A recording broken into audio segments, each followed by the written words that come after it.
Kim here from CustomDollBaby.com. Welcome back to another episode of Reborn with me. Today we are continuing to work on the Realborn Asher Awake doll kit by Bountiful Baby.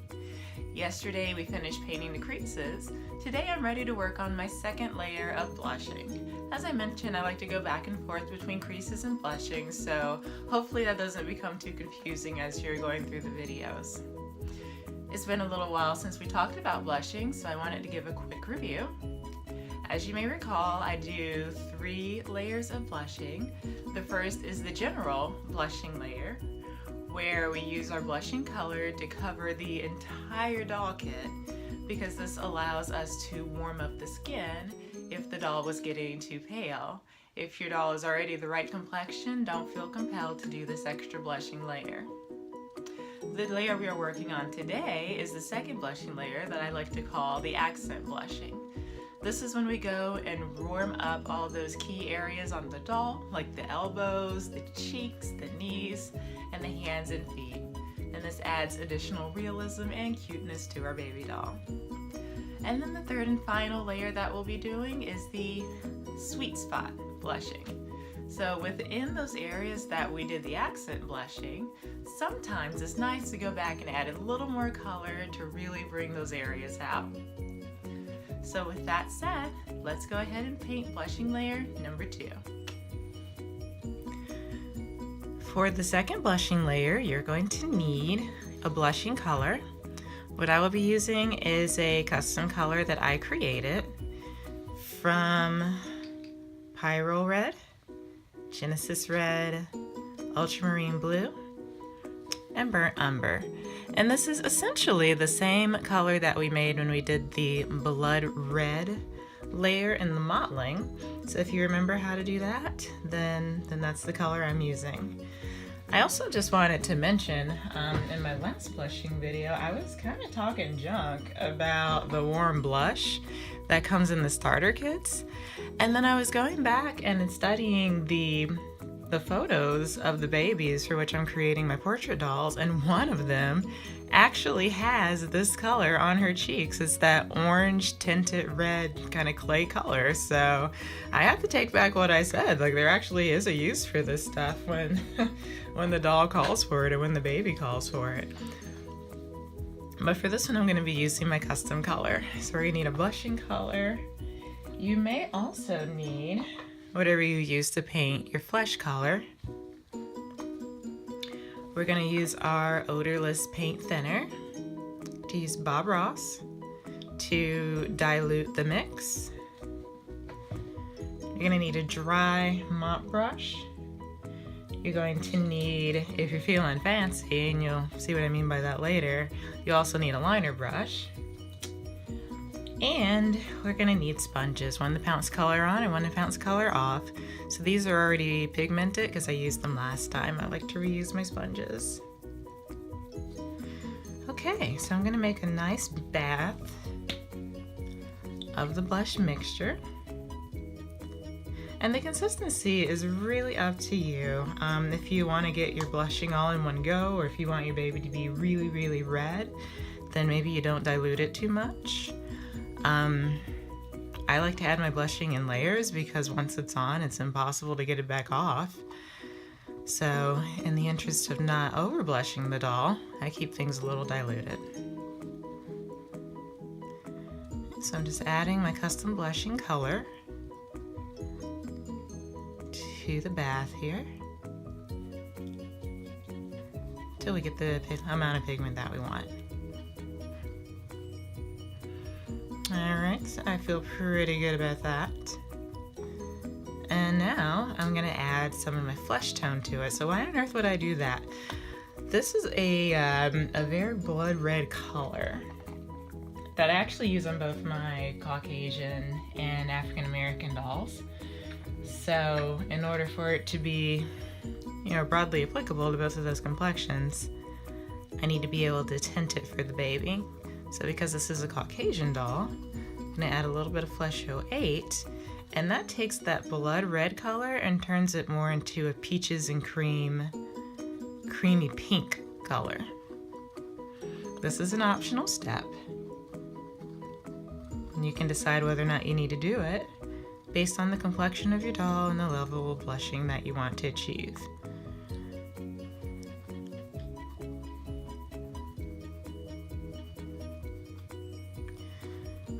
For this one, for this blushing, I am using thinning odorless paint thinner instead of thinning medium.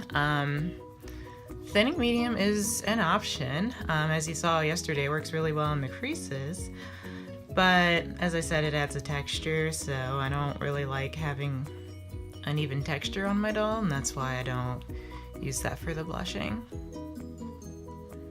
Okay, so I don't know how well you can see this since there's so much reflection off the camera, but I have my peach pink creamy color, and we're going to apply that to the doll. So there are two ways to blush the bottom of the feet, and what you choose to do will depend on the sculpt, the amount of time that you have to work on the doll, your skill level. Both are correct and both will look great. The, I guess, easier way to do it, and I can actually demonstrate this on a test piece, would be to take your brush, put color right under the toes and at the heel, and then use your brush, your sponge, to spread that around. And that's a good and nice way to do it. I mean, it looks fine, it looks great. It's good to avoid the oh my gosh, I'm so tired, I can't think of words right now. What is this? It's an arch. It's good to avoid the arch, because that always tends to be a paler area on the baby, so you want to get the heel, the top here, and along the sides, and that always looks really nice. The other way to do it, and because the sculpt is so detailed, I'm going to take advantage of the opportunity to do this, is to highlight the tops. So we're still going to get the same general area. We're going to avoid the arch. We're going to paint all the way around the edge here, and especially on the heel. But within that edge, I'm actually going to avoid the area just above the creases, because if you look at your own foot or at your own hand, when your skin is folded, there are actually light spots where the blood's being forced out of those crevices. So to demonstrate that, I'm just going to put the paint right on the top of these areas.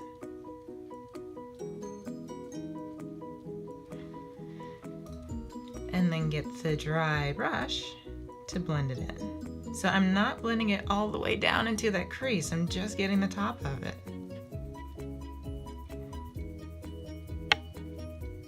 Because that's gonna look more realistic.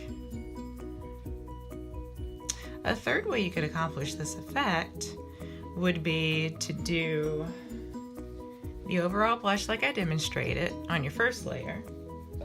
And then when you do your sweet spots, your third layer, you just put it on these top parts. And that will also help you create that effect, which is pretty cool. So I'm gonna do a little bit more of this, and I'm gonna stop talking because it's been a long week and I'm losing my vocabulary. So I will just sit here quietly and paint for a little bit.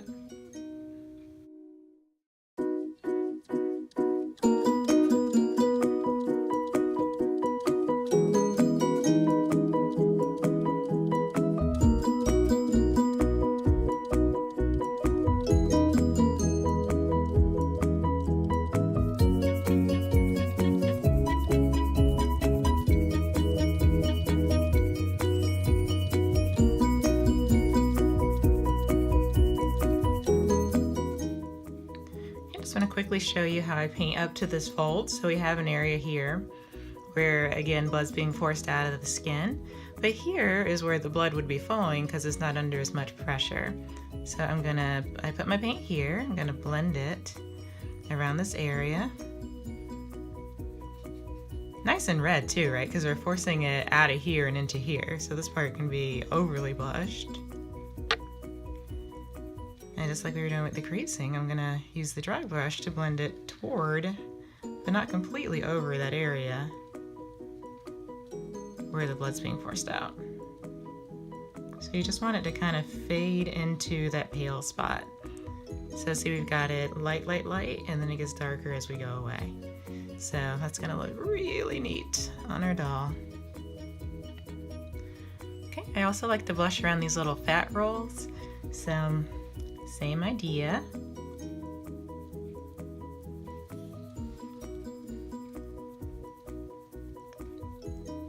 Use the sponge to spread it around.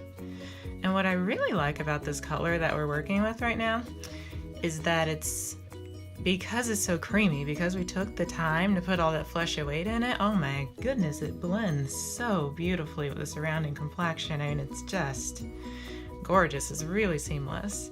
And this gives me a lot of room to add highlights and lowlights and just really bring out all the features of this gorgeously detailed sculpt. So I'm having a really good time with this, and I hope your experience with blushing will be the same way.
Oh, I'm just falling in love. Okay, so that's the right leg. What I have next to it is the left leg that we have not blushed yet, and I wanted to show them to you side by side so you can really see the difference that the blushing makes. Isn't that something?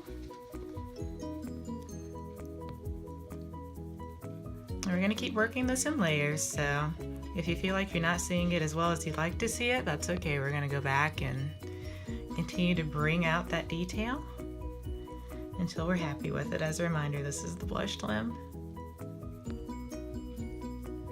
Okay, then once we're all done, we're gonna stick it in the oven for 250 degrees Fahrenheit. That is 60% power, or setting number 6 on the New Wave oven, for 8 minutes, or 9 minutes if that makes you feel better. But again, before you put it in the oven, make sure you're super happy with every bit of the painting. If there's a spot that's too dark or a spot that's just got a blotch in it that you forgot to blend out, you want to make sure you take care of those before you cure them on, because they're very difficult to fix after they've been cured.